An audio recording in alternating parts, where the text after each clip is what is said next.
Thank you very much, and very nice to meet you. And thanks for the invitation, Sophia and Matt. That's really nice to come and talk to Bristol colleagues who were co-colleagues in Edinburgh University. And today, basically, I'm coming to talk to you, as Sophia mentioned, about a city.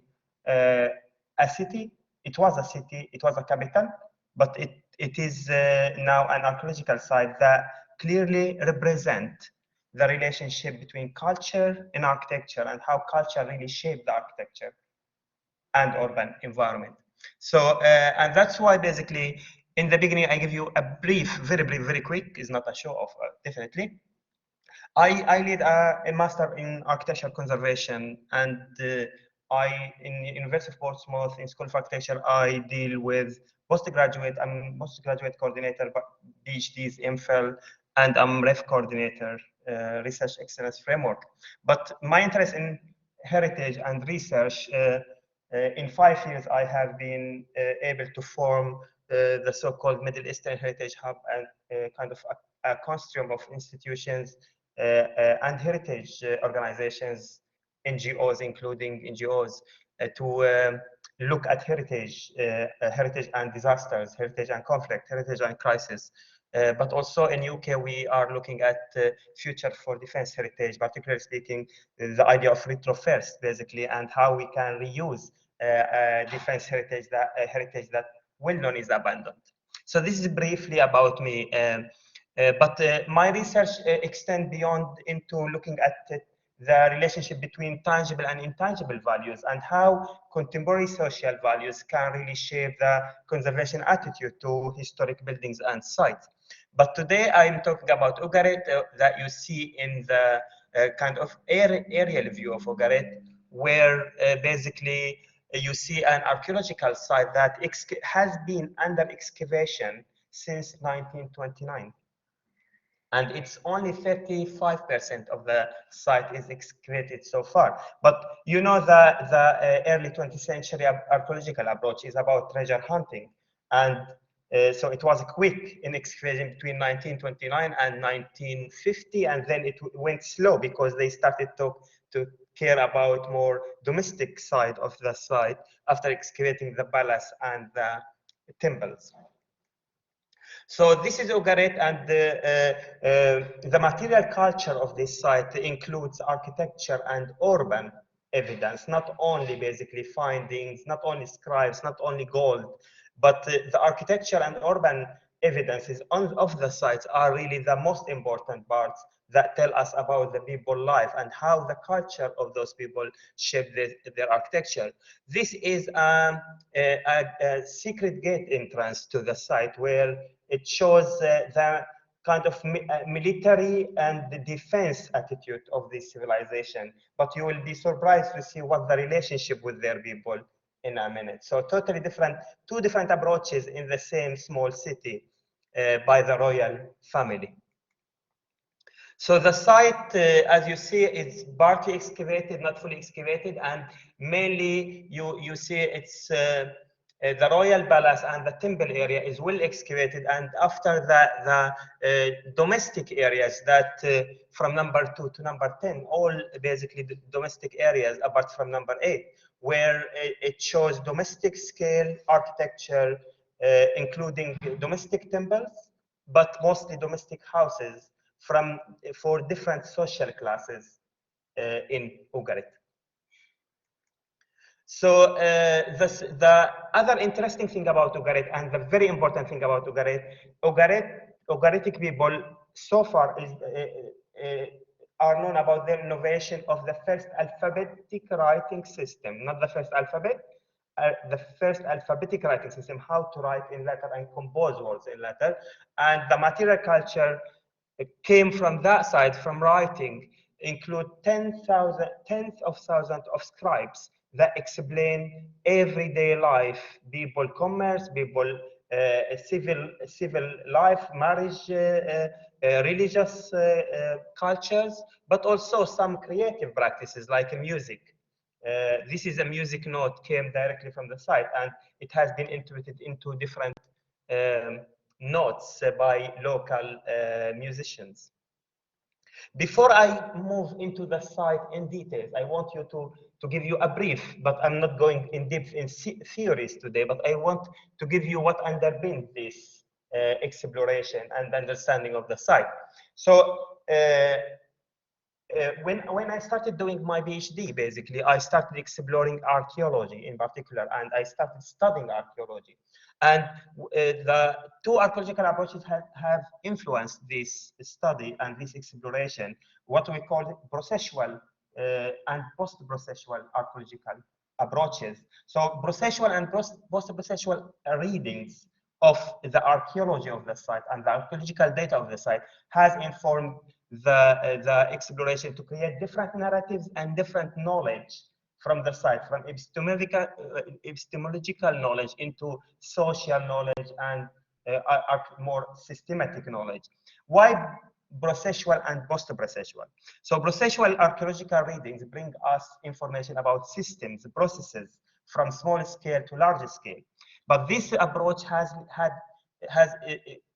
when it started to being explored, it had its limitation by exploring everyday life of people.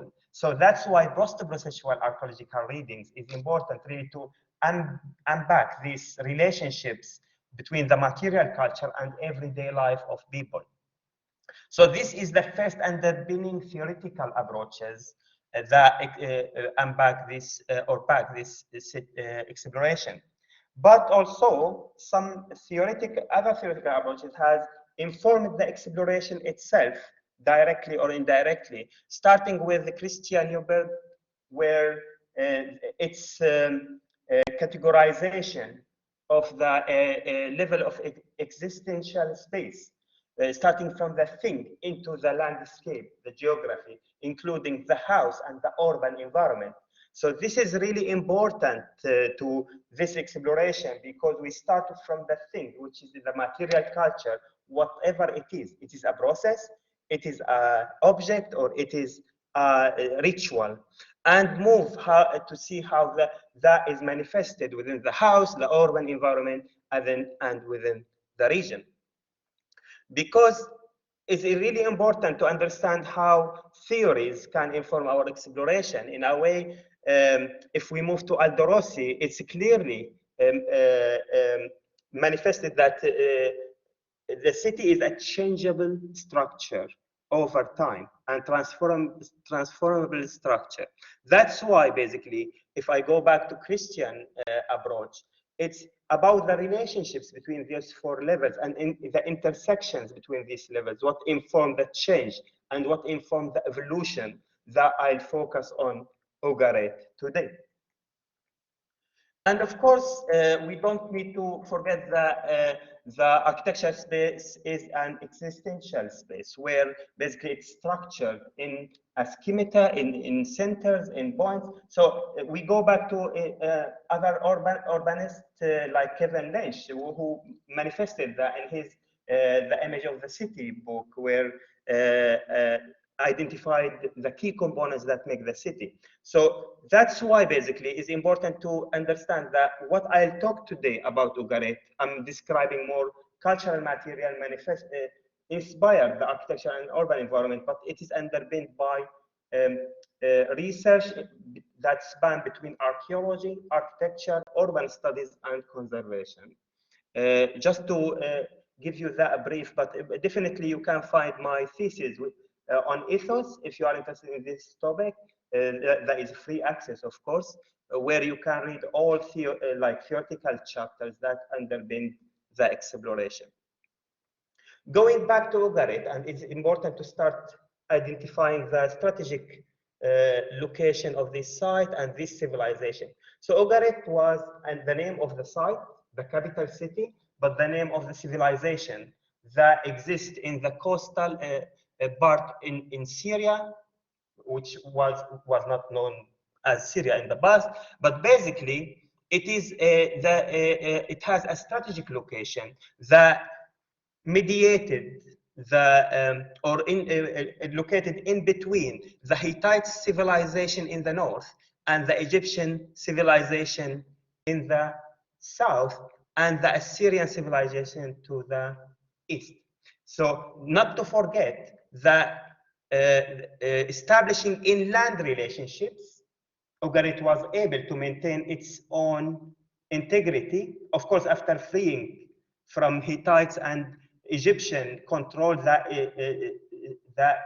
lasted until 14th century BC. So between 14th century BC and 11th century BC, the end point of Ugarit, as archaeologists believe, 300 years is a free kingdom that deal with those civilizations on a counterpart basis.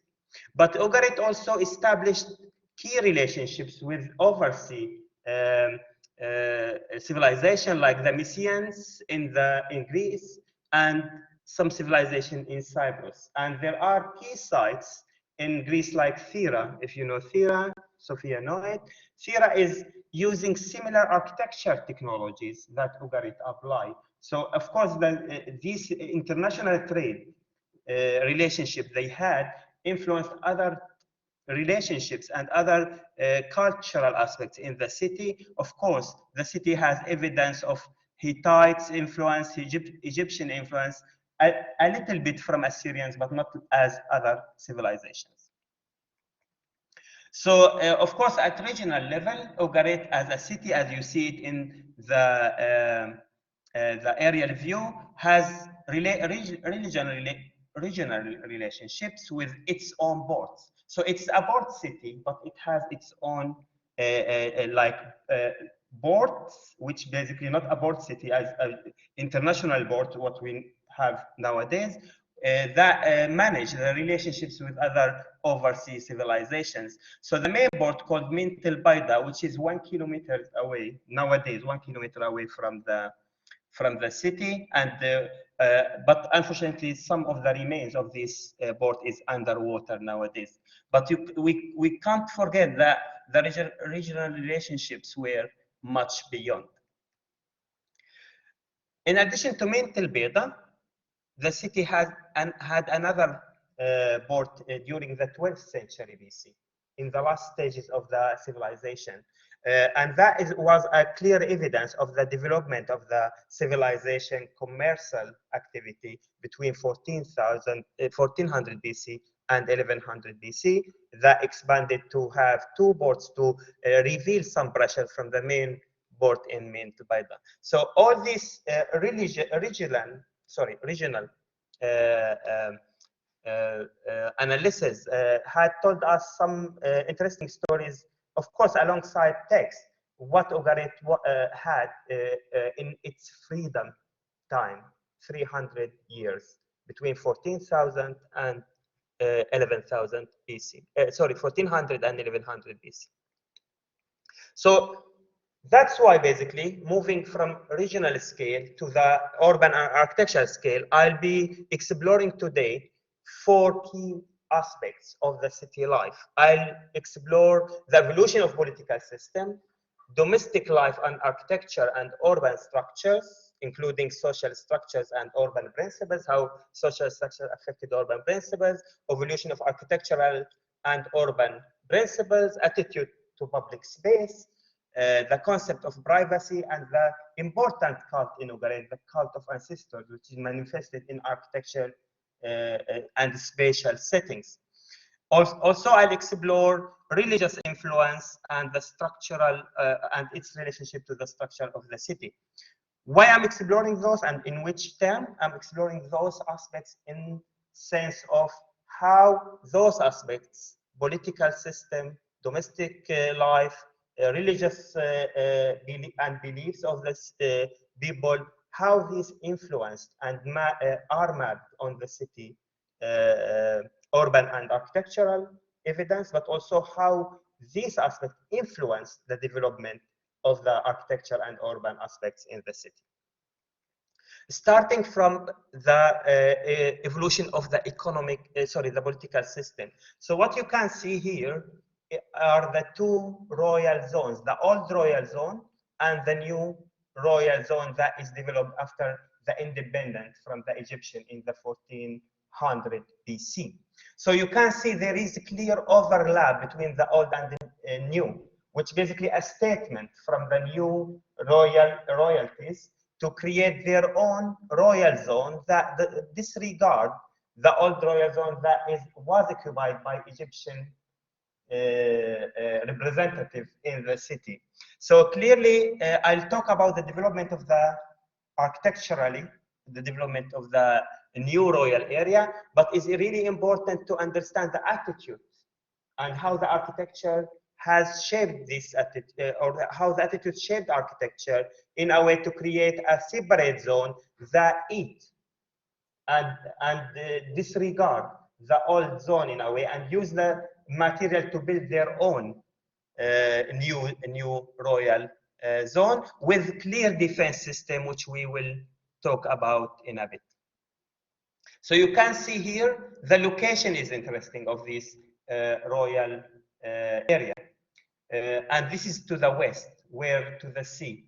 So you can see here it's interesting to see how different to other civilization where they put the palace and the citadel in the middle of the city and everything around it to be protected. So the last point of defense, and to see the royal area of Ugarit in the very front of the thread from the sea.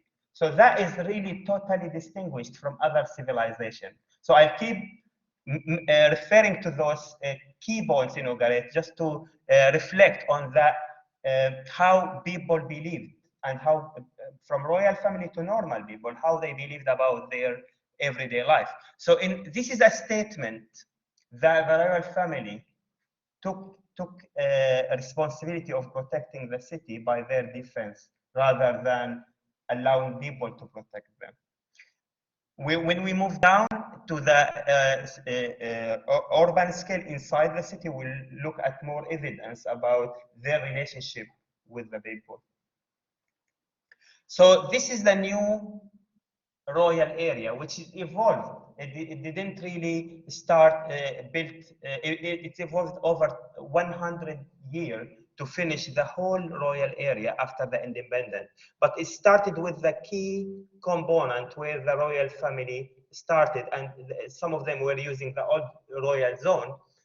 But the expansion of this royal palace is interesting in a way related to their economic development and political development. So if I move to another slide to show you what does that mean, if you pay attention to zone A, B, and C, and then we talk about the structure in red or like reddish color. So zone A is the core zone where the palace started. So it has more political, but also residential function in the top floor. The expansion of the first expansion to zone B was mainly about political development. So all spaces are in zone B are related to political functions. The throne, where all like administrative work happened. Zone C was dedicated to the like economic activity. So this area in particular, the top part of zone C, is mainly basically about storing samples from the lands, from the farms around, but also managing documentations and scribes that to sell that documents the selling and the buying managed by the palace. Of course, with open garden. So you might ask, okay, where the royal family lived? The development of the ground floor was associated with the development of the first floor, which was the residential part for the royal family. So every zone had 2 floors. Some zones had a part of 3 floors, just in terms of towers to monitor the sea from the palace, in addition to the main gate. So this development clearly influenced and informed by the political and economic development of the civilization, not only by the need for spaces or for time to grow.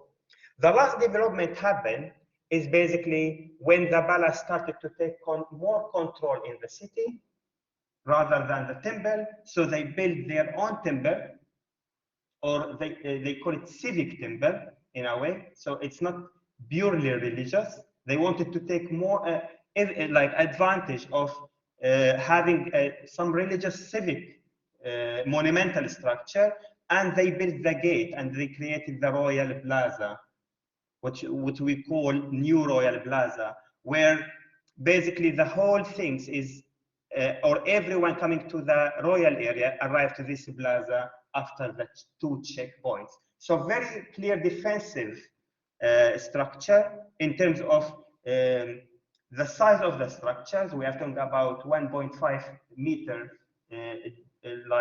thickness of the walls for this big structure, but there is an initial point of check before that as well. So this is the artistic imagination of the palace, how it looked like, where the Royal Plaza here kind of the reception point for people to come to different parts in the palace, and it's believed maybe in the city as well, based on the status of the people coming, not every visitor. But the interesting thing basically, and the more evidence of this development and how this development happened, is the archival material, the scribes, the written material that they found in Ugarit. So in every section, they found an archive that is basically hard evidence of the function of that section. So this archive, let's start, I'll move to the archive, the central archive later, but this archive is mainly administrative text came from the archive. This archive is made more everyday life of the royal family, and this archive is the commercial activity documenting the royal family activity. This archive is interesting because it has a mix of political and literature related to royal family interest. So the type of archives kind of confirmed more that the development of the royal palace was not really arbitrary, was really based on development of political needs and then economic growth of the city, of the whole city, but represented also in the palace. The interesting thing as well, the archival material, archives, in a way, archives that really contain substantial number of scribes, not 1 or 2 scribes, really a library of scribes extended to the whole city. So those are the 4 key archives, 5 archives had in the royal palace, but you can see there are other 7 archives, but substantial, like really well, like a large number of scribes, are scattered in the city. This particular archive is archives for teaching how to write. So there are evidence of like primitive writing in Ugaritic language, and clearly unfinished scribes or training scribes. So that means there is teaching activities was happening in that particular house here, which they, with archaeological exploration, they found that the space and the configuration of the space is basically more suitable for bringing people together to be taught the writing. Of course, to be taught the writing, to work in the palace or in for other nobles or aristocratic people in the city. Moving to the most interesting to me, basically, is the domestic, where exploring domestic areas tell us a lot of everyday life. So the royal family life tell us more about the systems, about the processes, and sometimes about the royal family. But when we move to domestic areas, it tells us about what people believe, how people worked around their everyday life, and what their concepts are. So those are the domestic areas. Here is more residential aristocratic area because it clearly from the status of the people live there. This is more extension of the temple area, but normal people living here. Another area here, 6 and 11, and number 10 is interesting residential area because it is on the slope. and it's really shows some interesting skills. They're working around retaining walls basically by stones. So they have achieved really strong technical skills in using stone to build on topography and to use topography properly. So starting with the residential area, which is the interesting part, especially after we talk a lot about the palace, to talk about the relationship between the royal family and the palace. So I'll talk about the social life in later and how it shaped the urban environment, which is clearly here about block. You can see the whole city is, or the whole area, sorry, designed in blocks. But we'll talk about that later. But looking at this public plaza with a tavern, shops, baker house, and interesting structure here, which is a temporary structure or lightweight structure directly linked to the royal family, to the palace. So that means this plaza was the meeting point between people and their royalty. And you can see directly a door really open. So that is not normal with Middle Eastern civilization from the Bronze Age. There is no heavy fortification between people and the royal families as happened in Assyrian, Hittites, or Egyptian. Totally different approach, and clearly the civilization was more from people and for people. From writing, and evidence can reinforce that. Basically, writing that confirmed that the city had what we call the Fathers' Council. So each family or tribe in the city had representatives that talk to the royal family and represent their needs and their requirements in the city and their problems. So clearly there is kind of sense of democratic system going on there. And that's evident by writing, not really by any other manifestations. So you can see in the site, of course, it's ruined. This is the heavy walls of the palace, not heavy in sense of fortification, but really thick walls, 1.2 meters thick.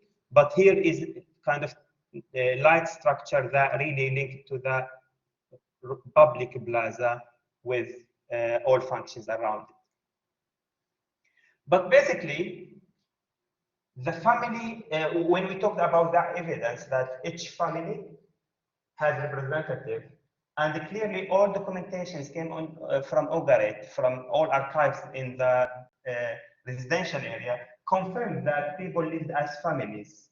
So even in terms of inheriting, you can't inherit land outside the family. So if you are married from other family, she can't inherit. Either she stay with the family, so she can inherit, or so land can go to another family. That is really clearly representative in the urban structure of the city by designing the whole domestic areas. All domestic areas are designed around the concept of urban block. What I mean by urban block, the area is divided by streets, organic streets, there is no grid even, but those streets are the borders of urban block that has open areas that for the family. We talk about that, it's called semi-public space in my terms, but each block has different houses in it for the same family.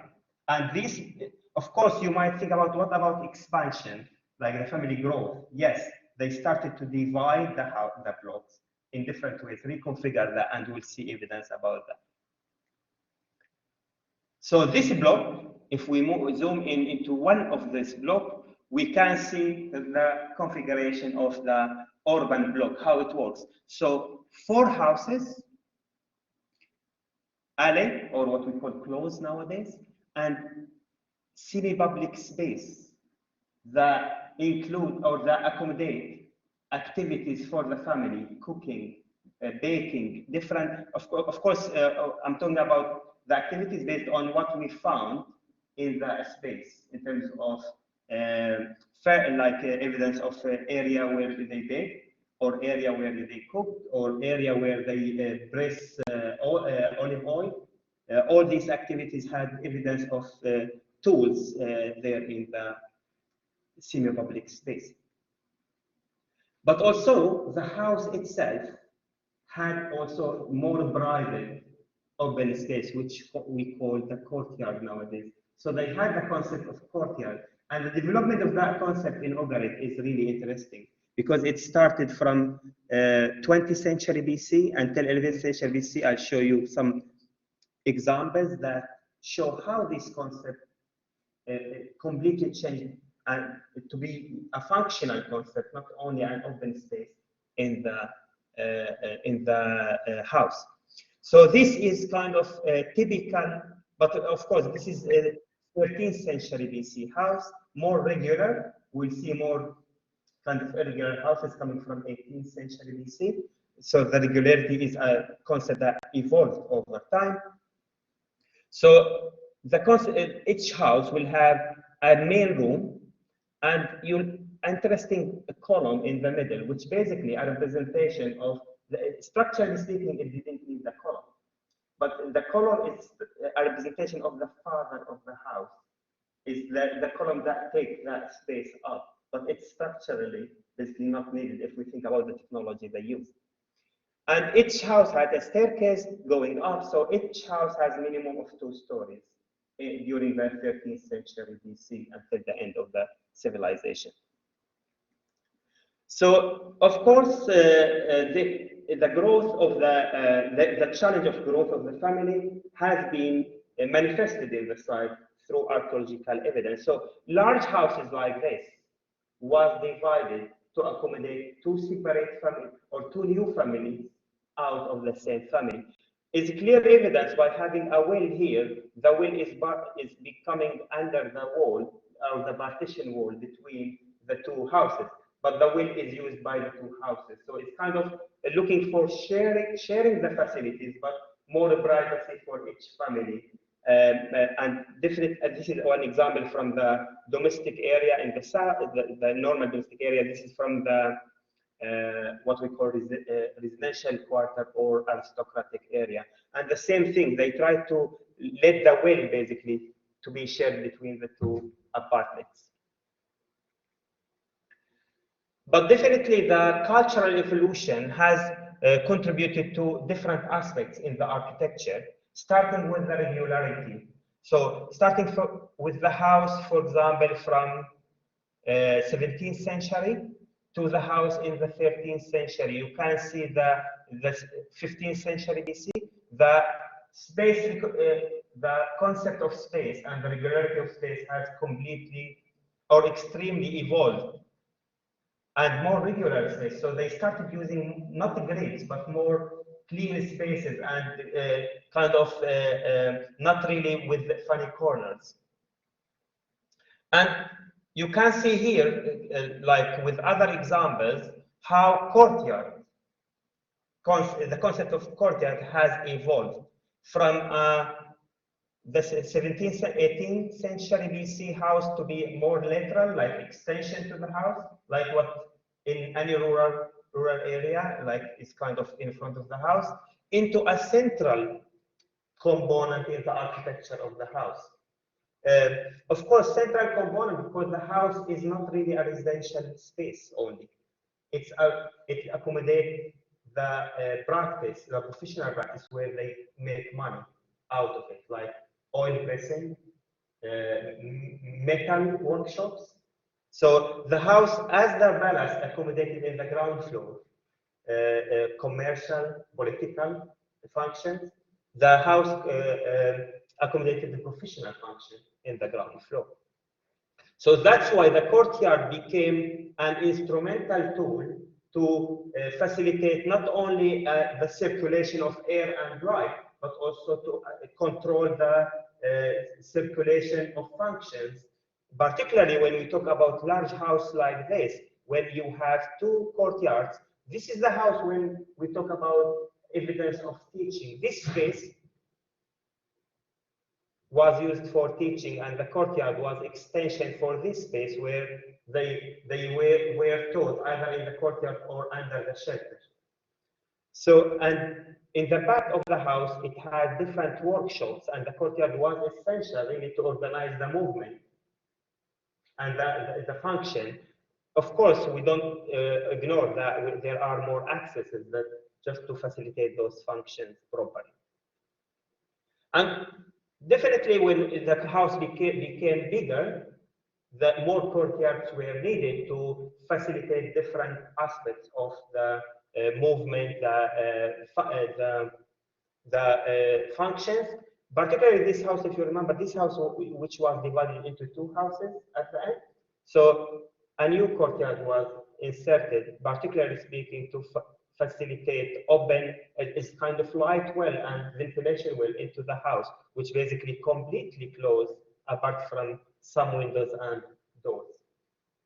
So that's basically important to understand that we are talking about 18th century BC to 11th century BC and how this concept of courtyard has developed. But the concept of courtyard, if we architecturally speaking, we don't talk about the concept of courtyard in this era. So they had some understanding of how light and ventilation work in relation to the spaces they are designing. And of course, access, we talked about this, I'll not spend more time on this, but definitely every house had a staircase that lead to the top floor. There was no house in the last phase of Ugarit that didn't have a staircase up to the first floor. But the concept of access was important to them. And we saw in the big house that had many functions that it had up to 5 accesses to facilitate different functions. And that's what we can see, how different houses, when there is different functions involved, like a house and a tomb, like a tomb area for the family. We'll talk about the cult of ancestors in a minute. So they have totally separate access to 2 functions because they needed people outside the family to visit the tomb area of the father, or the fathers, not the father of the family. And yes, you can see when we develop into larger structures, you can see here is 5 accesses to the building, mainly speaking because of the different functions. So we have the teaching, I'm talking about the ground floor, we have the metal workshop, we have the press and the mill here, and we have other mediating activity between the two. And in each section, you have access to the top floor where the residential space was happening. But this house in particular, we are talking about the right house in the slide, is representative of architectural development. Because in the 14th century BC, the city had an earthquake. So it was a point where most of the houses in the city were revitalized and developed. And that's where you can see how this house, the leftover of this house in black, and the red structures are the additions in the between 14th and 15th century BC. So you can see the regularity becoming better, definitely, but you can see how courtyard was used as an instrument to facilitate the addition. Not only that, but because we will see later how this part of the structure is looking over a public space, and we'll talk about that in the urban scale. The same happening with this house. This is another example, but you can see how courtyard is always used between the old and the new, but the regularity and the thickness of the wall, we will see this example as well, is looking at the same public space in the domestic area. So that's why basically it's really important to understand that when we talk about house, it has spatial relationships with other houses as part of the urban block, but the urban block has relationships with other urban blocks. So for example, each urban block has this family life. When we talk about the life of the family and where the family spend their everyday time, cooking, chatting. But you can see the different approach between a revitalized block after the earthquake and the block that left over from the before earthquake. Totally different perception of the urban space, even if it's semi-public space. And this is clearly showing these differences between before and after the earthquake owing to the revitalization. How are we doing in terms of time? Yeah, we'll go through. So that's really important to, this is the houses I was mentioning. This is the house with the teaching activity, and this is the house on the bottom part of it was revitalized. But it's really important to highlight the fact that in Ugarit they had clear perception of public space, but they had hierarchy of public space. And the house is looking over the public space because the public space had activities in it, market, temporary activities, not festivals. But the house is looking over the public space, had different structure or special structure and special height. I'm talking about 3-story building looking over the public space. So not only about public space use, but also they wanted their architecture to acknowledge that public space as well. And here I'll move forward just a matter of time, but here we are talking about the semi-public space and the evolution of the family life, but how the semi-public space give access to all houses, but they are from the same family. Because, again, this is a family-oriented urban structure. Even in high class, in low class, the same concept. It's not about the class of the family. It's an urban architecture concept that they believe the family need to stand together, represented architecturally and at urban scale. And if I move from this to this more complex house, this is just a diagrammatic representation of how the social interaction of the house worked. Just a mind mapping. I started to analyze, okay, what the courtyard played a role, what key spaces played a role. And look at the numbers of the courtyard, 22, 34, 24, 34. So look at those spaces, what role they play. So that you have, for example, other spaces, not only the courtyard, but you can see clearly the courtyards play key role in the social interaction of the house. So they were the environmental, in terms of light and ventilation, they were the organizational element, but also they were the social interaction element in the house. So that's why the concept of privacy is very well manifested in the city of Ugarit at architectural scale. As we see, you come from very high social interaction to very low social interaction, mainly because of the function of the room you are going to. So number 30 is just a very private room for the family, while when you move to the courtyard, you see a very high social interaction, so the privacy go down. So that concept of privacy at architectural scale is represented at urban scale, because the urban or the open spaces from the public plaza to the semi-public space to the courtyard,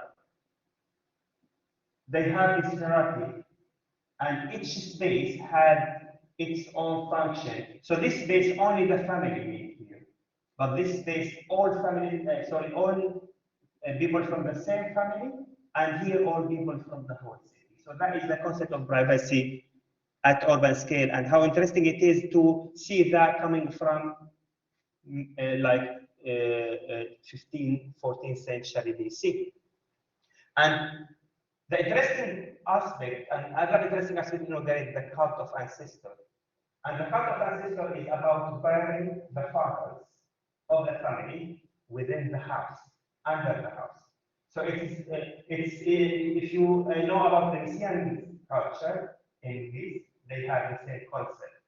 But the evolution of this concept, which basically started in 20th century, sorry, 2000 BC, 20th century BC, until the 1100 or 1200 BC, where it started from very primitive structure, a hole and slabs, stone slabs, and scattered everywhere in the city, and moved at the end to corbelled, well-cut stones.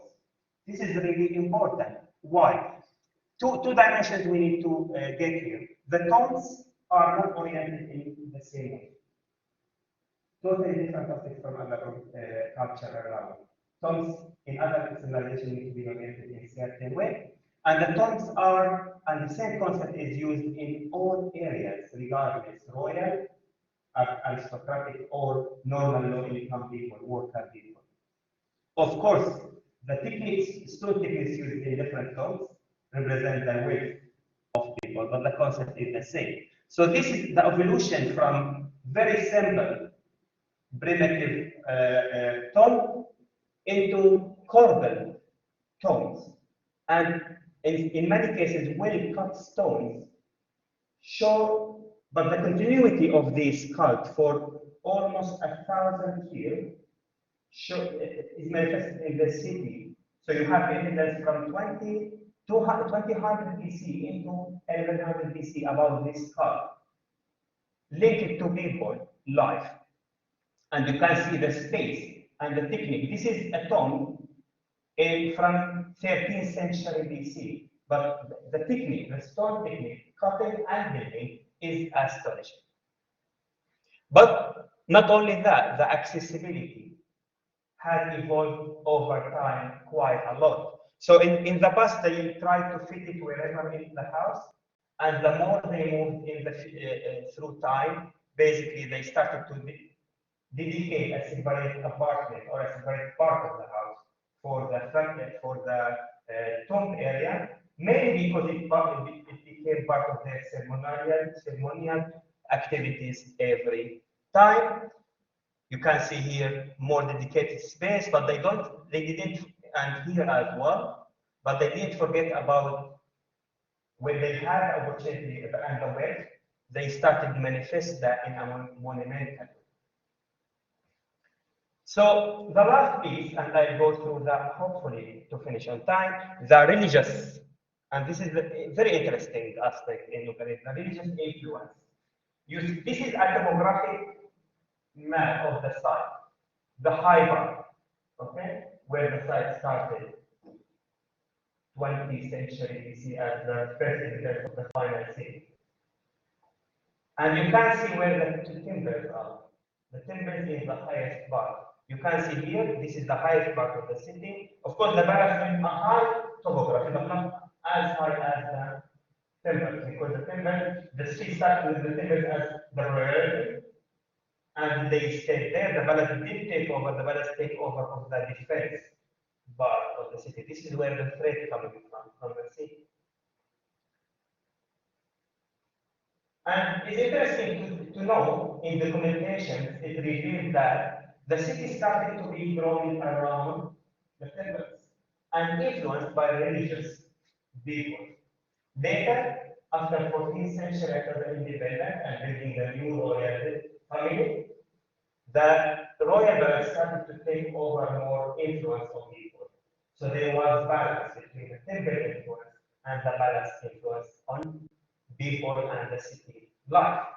And that is a section that shows you the history of the city from Middle Bronze Age, I'm talking about 18th century BC, 1800 BC, where the temples were completely controlling the city, no really royal area. We talk here about late Bronze Age, where the palace and the two temples are exist, talking about before 14th century BC. And we talk about here after 14th century BC, after the earthquake, they rebuilt one temple and they keep the other temple just as later temple. What does that tell us? That the palace took more control, so the civilization became more serious. Of course, I'm not saying it is not even by religion, but the community accepted really not having the other temple, and having it as a platform temple for ceremonies, etc. So that's why basically these are the temples, the two temples. I go quickly through the temple and I focus on the influence of the temple. So these are just the floor plan. You can see the thickness of the temple. Maybe this is just to show you some technical skills I have. I feel the temple on the edge of the temple, these two edges are the start of a very steep cliff. So the thickness here is not coming from nothing. It's coming just a technical approach to allow the temple to go to stand up. So this is the temple that continued to the end of the city life. It's called the Temple of Baal. But the interesting things about the functions of the temple, starting from the courtyard, going down in the ground floor, more functional, and the altar. But the interesting thing about this temple, it had 4 levels. So what does that mean in terms of function? That means there are people allowed in the courtyard, there are people around in the ground floor, there are other people around, less people around to go in the first floor, very few people to go to the roof, only the king and the high priest allowed to go to the territory. Why? Because the ceremony or the cult there that the king gives the sacrifice of the god, the Baal is the main god in Ugarit. So the only the king and the high priest go up into the higher level because they have the belief that to meet the god, they need to go to the most sacred space where people don't exist, and the king was considered as the representative of the god on them. So this is the section representing how different levels work, and here where only the high priest and the king, the only high priest in the city and the king can arrive.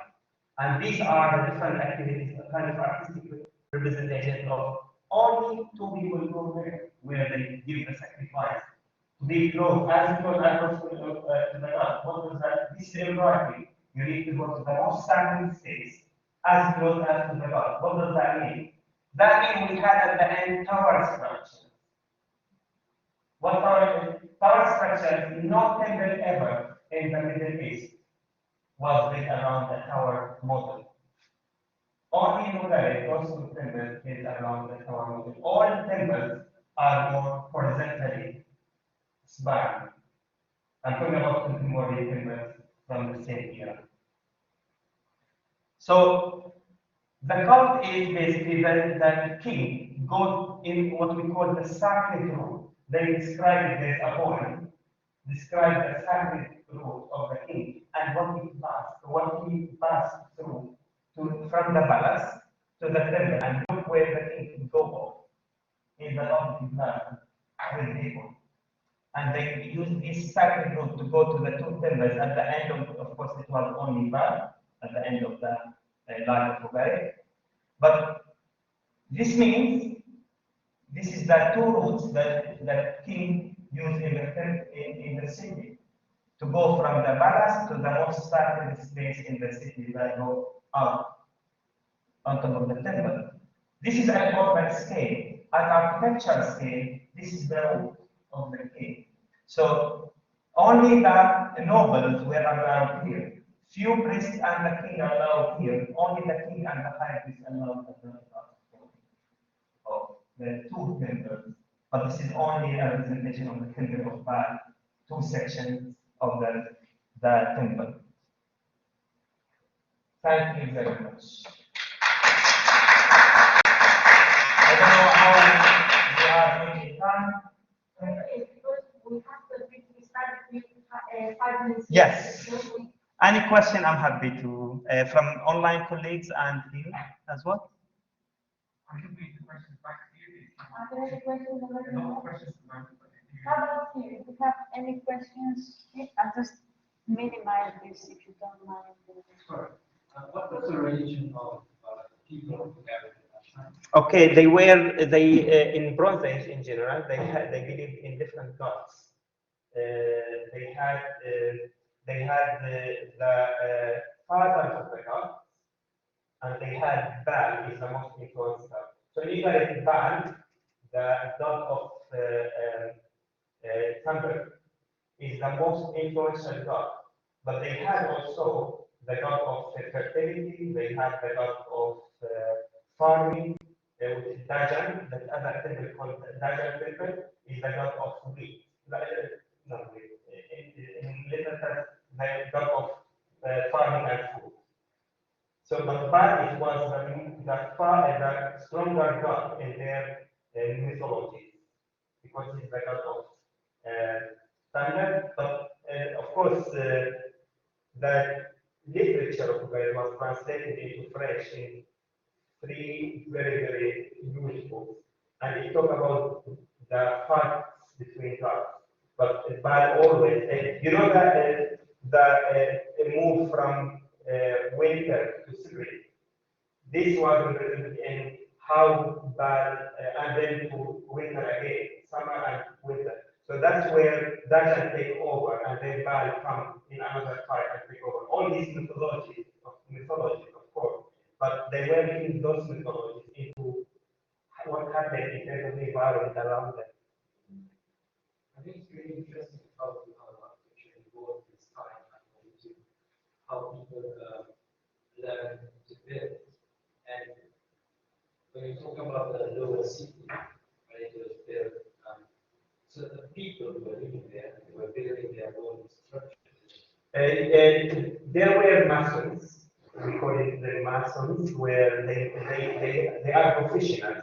So there were people who work on oil dressing, people metal manufacturing, people about drilling, wheat drilling, but there were masons who were there. So they had a profession of building, not really, it's not the record. It's built by, of course, the help of the owner, definitely depends on the weight of the owner, but it's built by masons. Why? Because they needed to, especially in that lockdown, they needed to arrange topography on like terraces, exactly what we use now, like building retaining walls, and then flattening certain streets, and then building the houses.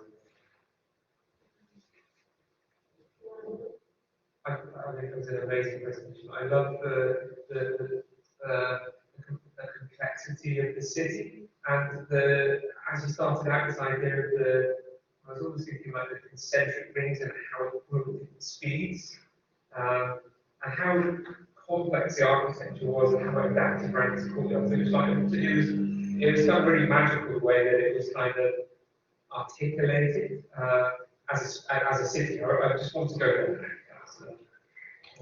So there's no question.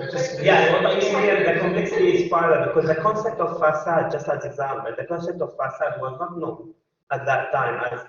But if you look at how people not decorated their facade, but how they thought about the thickness of the wall to be different, and the height of the structure to be different into that public plaza. That is a thinking about the concept of facade, that looking over this public plaza, which is key urban space in this whole city. I was shocked by the staircase because I was looking before you mentioned Yeah. staircase. I was like, but even going. There's so many places I can think of where so many examples I see in Greece where you go outside and then you've got the stairs. Yeah. These are internal staircases. Yeah, internal staircases. From ground floor to first floor, it was stone. Whenever it's additional floor, it was timber. I have a theory about I've already developed a theory about it. No, I was just going to say that it's really fascinating how the family structure becomes at the same time an administrative structure that is civic at the same time. And that as well reflects the way that in the parallel development of the dwelling or the cluster of dwellings in relation to the city. And I was going to say, I was kind of almost so definitely responding to that is because privacy, compared to, let's say, the kind of Greek culture, had a very different meaning in that kind of context, right? I wanted to ask you, and this comes from a very naive observation, because of course I'm not expert in those things, and just as a visitor, for instance, we had our last trip that months ago, he was in Marrakesh with the Master's of Architecture. So you say this in case. But I have also done similar in Tunisia and other areas which are relatively close to the wider region that eventually becomes influenced by Arabic culture, Yes. right? So I can only assume that there is definitely something remains in these cultures. And I think, in my perception, my naive perception, in those cities, you see, again, it's quite almost introverted dwelling clusters.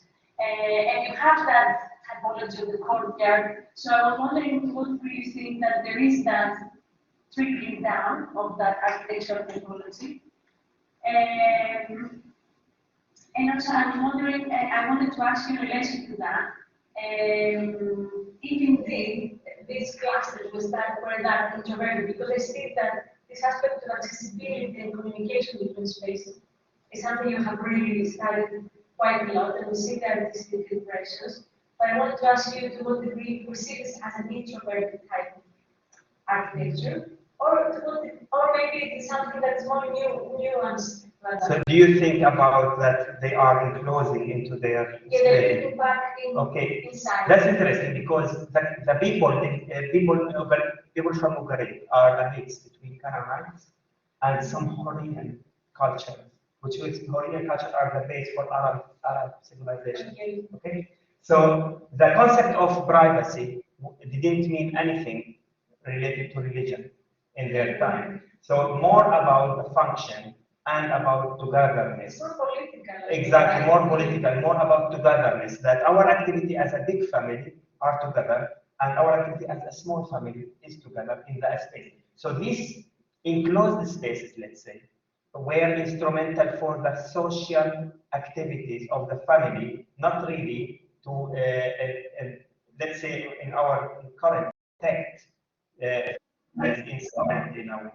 So that's why basically it's really important to understand it as those hierarchy of spaces as instrumental.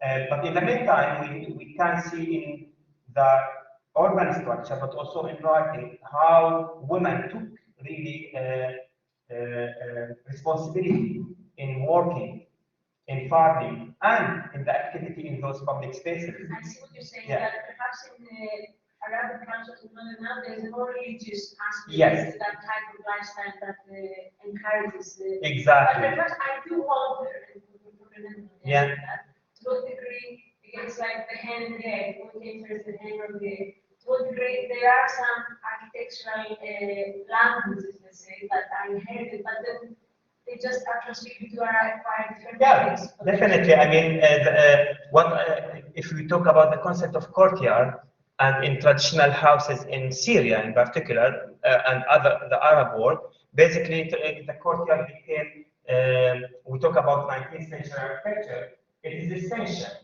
because not only for environmental purposes, but also for religious purposes, to allow the women to take freedom in social activities within the courtyard. But I don't want to mix between, so that the architecture expression is the same, courtyard, and how functions around it, and how it instruments social activity, but the motives were a bit different. Yeah.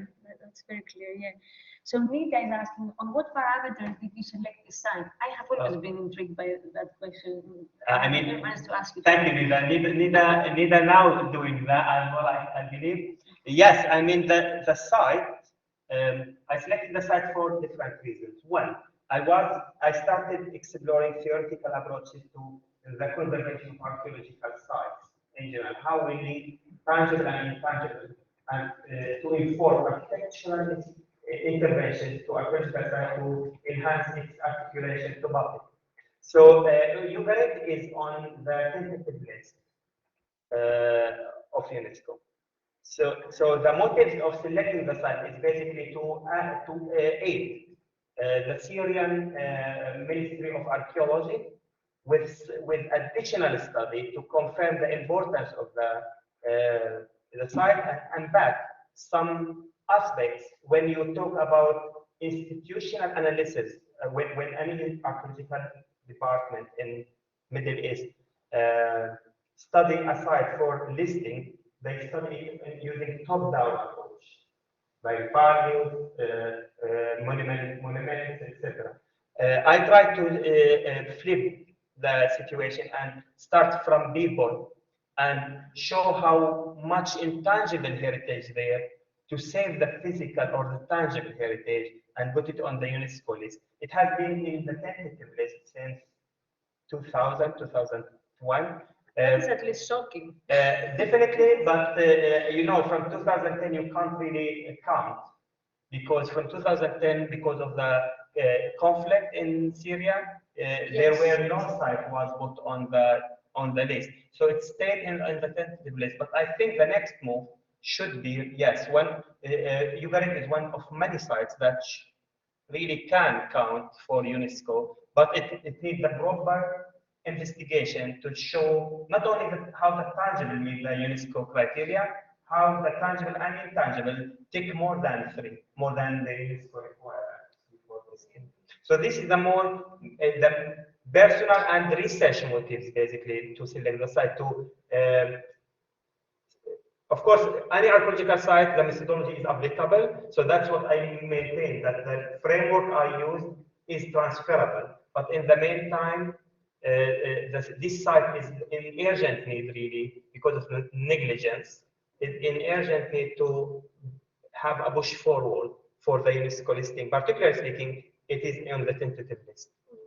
And it says that there's a lot more to be discovered as well, because like you said, it's only 35%. Exactly. And the 35%, we talk about only what they have found so far in this 35%.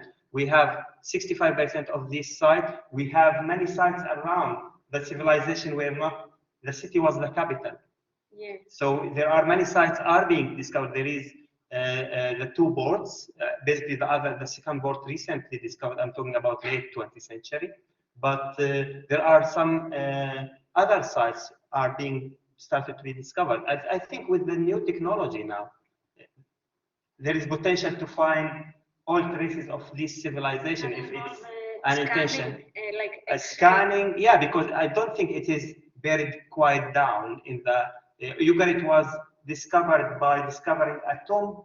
Basically, the whole discovery of the city, a tomb stone was taken by a farmer while they are blowing the ground.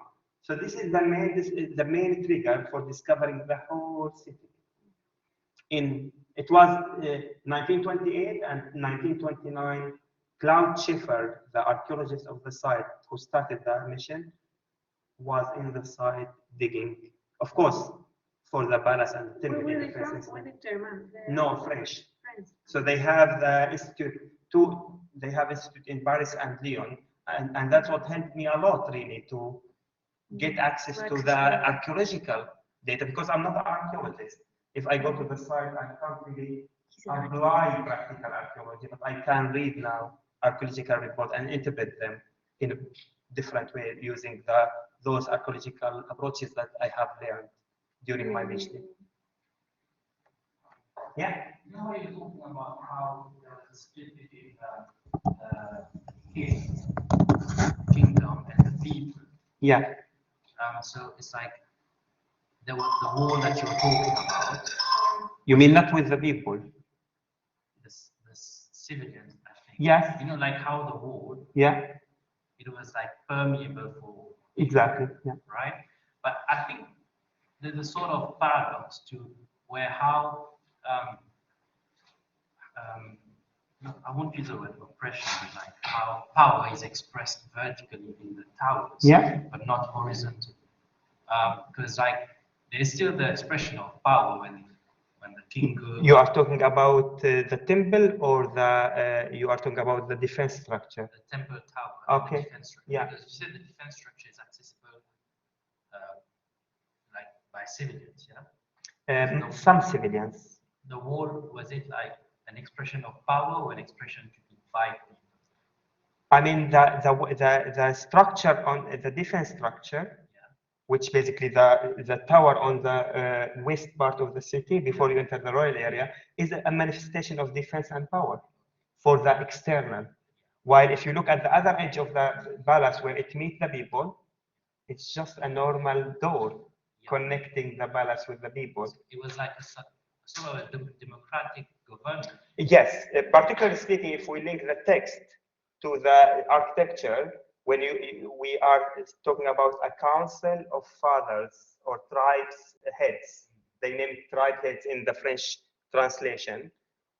Basically, those councils were meeting with the administrative or the, so they were, some houses in the residential quarter, or what I call sometimes aristocratic area, are officials working with the palace on administration. So it had, sorry, administrative system in place, and the council, it had council from those administrative, the royal, and the heads of the families. It's an interesting balance of how they show their power. Yes, and that's what distinguishes Ugarit, because Ugarit is a small civilization and it suffered from Hittites until 17th century BC control, and from Egypt, and then Egyptian took over until 14th century, and they got their independence around 14th century BC. But the moment they got independent, after that they were hit with earthquake.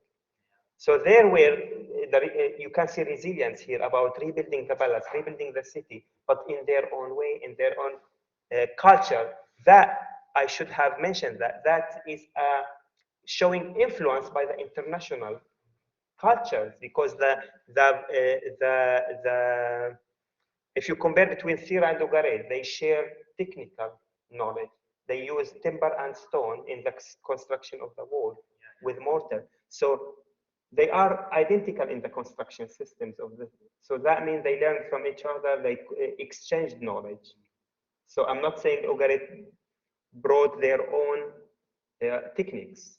They maybe learned and developed, but the cult of ancestors is evident that starting in 20th century BC, which basically much before any structure discovered in other civilizations about the tombs and the particular way of using tombs under the house and linked to the house. No worries. I have a last question, but I don't know how your time is. No, my time is okay. It's just about their time. My last question is to do with this shift from the more religious to the more secular civic type of prominence, let's say. So when you have the second temple becoming flat, we also perhaps suggest that there is an openness, perhaps in the rituals that they carry out. So perhaps it becomes a state more important to have an open space next to the temple. Yeah.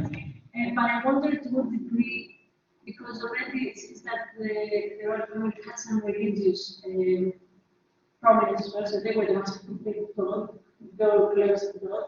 And to what degree you have any evidence of how the royal family was selected? So is there between the council, do you have any evidence of that process, or was it like they inherited? It was inherited, yes. It was a royal family, but the interesting thing about Ugarit, there is mediation of administrative people between the royal family and the people.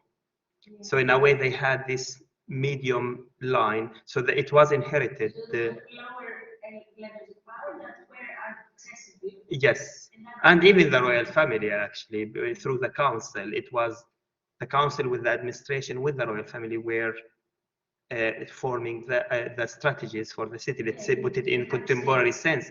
Why it's inherited, and the evidence of that, basically, because in the palace there is the same cult of ancestors happening, and the tombs, the royal tombs, which basically following exactly the same concept of the very primitive tomb in the city, rather than the only change is basically in the way of building the cut of the stone, because it costs more. The royal family could do that. Maybe local people could go with a bit rough stones compared to very, very well-shaped stones.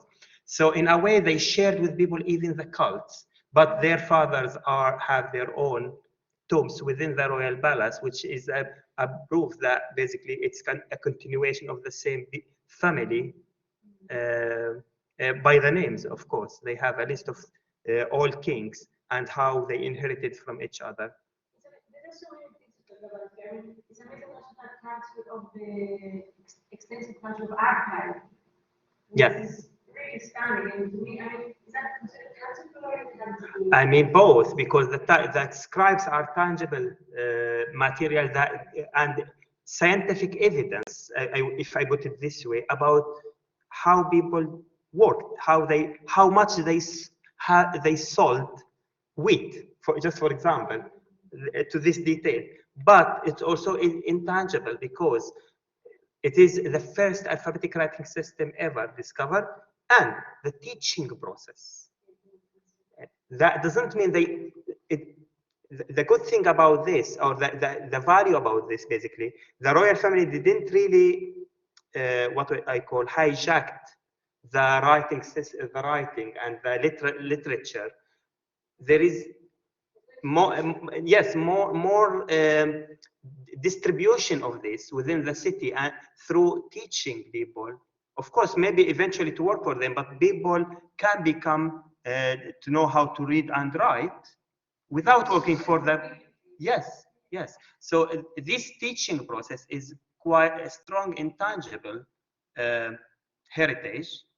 Teaching, we are talking about teaching in 13th, 14th century BC, teaching about how to write and read in alphabetically, but it is evident by tangible. And this is where we really can't talk about tangible apart from intangible, and intangible without the tangible, especially with these cases where we have the evidence. But there, the scribes, you can, if you go ever to the Louvre in particular, because the mission was French, it has a section on Ugarit.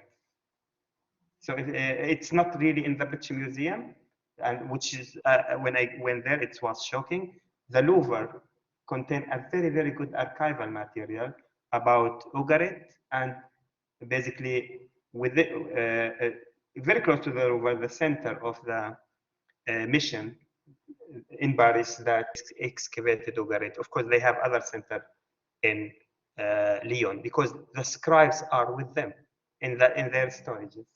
So they are still, I can tell you, they are still haven't finished translating all scribes, because it took them a while to understand what different letters mean when they are put together in different ways. But until now, 3 big books basically are bringing mythological, economic, political translation of those scribes. Also, there's something else I'm very curious about. Yeah. The fact that in terms of the representation of conscious writing, that there is this clay, right? So there's a kind of clay. Yes. Clay. So there's a kind of very it's not as precious as, for instance, is in Greek writing with stone, you know? Yeah. It's sometimes a bit more disposable in a sense, and I think that's quite important because it makes it also more accessible. And that's where in that house you can see finished scribes, unfinished scribes, and blank scribes, which basically was evidence that there were a teaching process to say in that house happening. But the teaching process was mentioned in a way that to bring more people to work for the palace, so they needed to teach them how to read and write from the same city. Any more questions here? Online? I think a very big applause for. Thank you very much. No, thank you.